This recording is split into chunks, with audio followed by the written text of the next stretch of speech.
फरमाते हैं कि मैं ना मजदूर लेने गया, बगदाद के चौक में मजदूर बैठे होते थे, तो मेरी उन मजदूरों में से ना एक नौजवान बच्चे पे नजर पड़ी। बड़ा कमजोर सा वजूद था, लेकिन चेहरे पर इबादत का निशान था। माथा बताता था कि नमाज का बड़ा ख्याल रखता है। मैं उसके करीब गया। चेहरे भी बड़ा कुछ बताते हैं ना, चेहरों में भी बड़ी रानाई होती है। फरमाते हैं मैं करीब गया, मैंने उसको कहा बेटे मजदूरी करोगे? तो कहने लगा मजदूरों में बैठा हूँ तो हुजूर मजदूरी के लिए ही तो बैठा हूँ। तो मैंने कहा कि चलो फिर। कहने लगा नहीं मेरी कुछ शर्तें। मैंने कहा बताओ। कहने लगा पहली शर्त यह है कि लोग 4 दिनार दिहाड़ी लेते हैं, मैं 3 दिनार लूँगा। मैंने कहा यार भाई तो बड़ी बेहतरीन है, बाकी भी इस तरह की रख ले। उसने कहा हुजूर दूसरी शर्त यह है कि मैं आपकी मुकम्मल बात मानूंगा, लेकिन जब अजान हो जाएगी फिर आपकी नहीं सुनूंगा। तीसरी बात उसने ये की कि हुजूर मैं आपके घर में काम करूंगा पर आपके किसी सवाल का जवाब नहीं दूंगा। कहते मैंने कहा यार तू बड़ा अजीब है, शर्तें तो मालिकों की होती हैं। कहने लगा जी बहरहाल मैं शर्तें लगा के जाता हूँ। फरमाते मैं उसे घर ले आया, काम मैंने उसको बताया, तो जो काम मजदूर सारे दिन में करता है ना उसने 2 घंटे में ही कर दिया। हमारे मजदूर सिगरेट पीने में भी तो आधा घंटा लगाते हैं, वो चाय पीने जाएं तो पौना घंटा। वहाँ उनको भी तो दयानतदारी करनी चाहिए कि नहीं करनी चाहिए? ने मुआहदा किया है ना जी, तो पूरा उतरना चाहिए ना। कहते 2 घंटे में। अब काम जब बंदा शुरू कराता है तो काम और निकल आता है। कहते काम मैंने उसको और बता दिया, वो करने लगा। उसने मिट्टी निकाल के रखी थी बाहर रास्ते में, तो अजान हो गई जोर की। उसने वहीं कुदाल छोड़ी कही और चलने लगा। तो मेरा बेटा कहने लगा इसको जरा बराबर कर दो। कहने लगे चुप कर जा, तेरे बाप से बात हुई थी, जब अजान होती है तो मैं किसी और की नहीं सुनता, सिर्फ अल्लाह रसूल की सुनता हूँ। कहते मस्जिद चला गया, नमाज पढ़ के आया तो दोपहर का वक्त था। मेरी बीबी कहने लगी इसको को खाना खा ले। कहते हमने कहा खाना खा लो, तो कहने लगा मैंने रोज़ा रखा हुआ, रमज़ान भी नहीं था, नफली रोज़ा रखा हुआ। फरमाते हैं शाम हुई, मैंने 3 दिनार दिए। तो मैंने कहा तेरा नाम क्या है? कहने लगा मैंने आपसे कहा था मैं किसी सवाल का जवाब नहीं दूंगा। कहते वो चला गया। अगले दिन मैं फिर लेने गया उसे, काम कुछ और निकल आए। तो लोगों ने बताया वो सिर्फ हफ्ते वाले दिन आता है।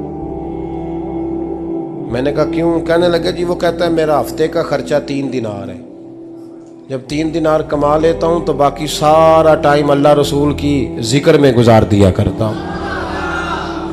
फरमाते हैं जी अगले हफ्ते मैं फिर लेने गया। मैंने पूरा हफ्ता इंतज़ार किया कि काम उसी से कराना है। मैं जब गया तो मैंने कहा चलो। कहने लगा मेरी शर्तें याद है ना?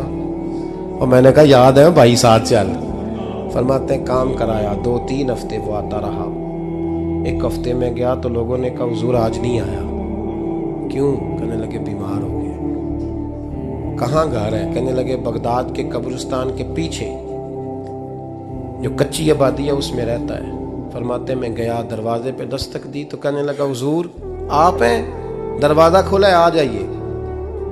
फरमाते मैं अंदर गया तो मैंने कहा तुम्हें कैसे पता चला मैं आया हूँ?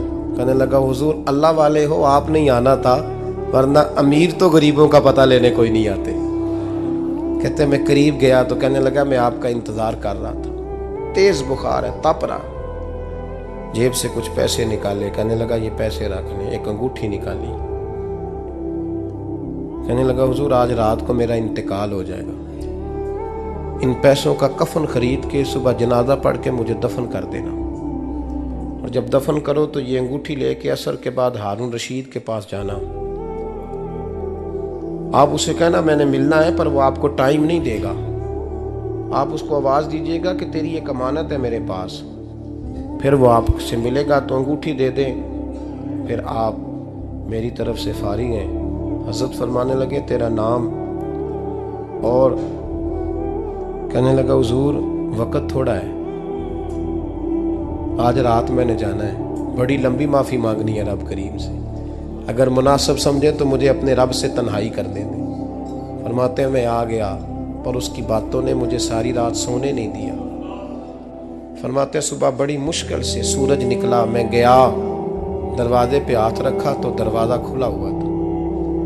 अंदर दाखिल हुआ तो खुशबुएं मेरा इस्तकबाल कर रही थी। जब चेहरे से कपड़ा हटाया तो उसका तो इंतकाल हो चुका। इंतकाल हो चुका है। ऐसे है जैसे किसी का दीदार करके सोया।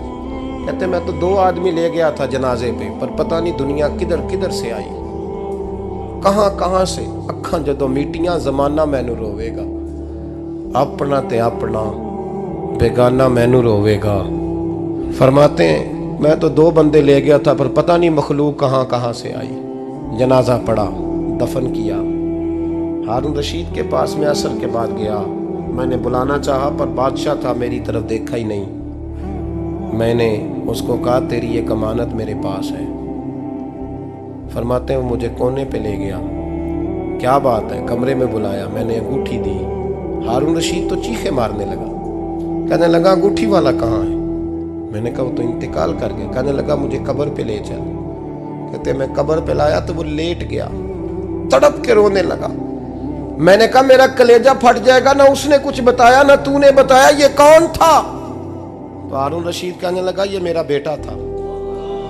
मैंने कहा तेरा बेटा और मजदूर? कहने लगा हुजूर ये हजरत दाऊद ताई के पास बैठा करता था, उनका मुरीद था। मुझे रोज कहता था अब्बा तूने बड़ी दुनिया इकट्ठी कर ली है, मरते वक्त तुझसे टांगे समेटी नहीं जाएंगी, इतना हिसाब नहीं तू दे सकेगा। मैं इसको समझा देता, इसकी अम्मा समझा देती। ये रोज हमें कहता छोड़ दो, आ जाओ अल्लाह रसूल की बारगाह में झुक जाएं। हम समझ। एक दिन ये चला गया, कहने लगा फिर तुम्हारा रास्ता और है और मेरा रास्ता और है। ये सोने की अंगूठी गलती से इसके पास रह गई, गलती से हीरे की अंगूठी चली गई। कहने लगा देखो मेरे बेटे ने आज वो भी वापस कर दी है। फिर तड़प के कहने लगा हारून रशीद था तो ये मेरा बेटा, पर मेरा मुर्शद निकला, मेरा पीर निकला। भाई जिंदगी तो बड़ी थोड़ी है ना। बाबा साहब ने कहा था उठ फरीदा सुत्या, और दाढ़ी आ गया पूर, अग्गा नेड़े आ गया, पिछा रह गया दूर। उठ फरीदा सुत्या खलकत वेखन जा, मते कोई मिल जाई बख्शिया ते तू ही बख्शिया जा। उठ फरीदा सुत्या झाड़ू दे मसीत, तू सुते रब जागदा, तेरी डाडे नाल परीत। मेरा रब हमें भी अपनी बारगाह में कबूल फरमा।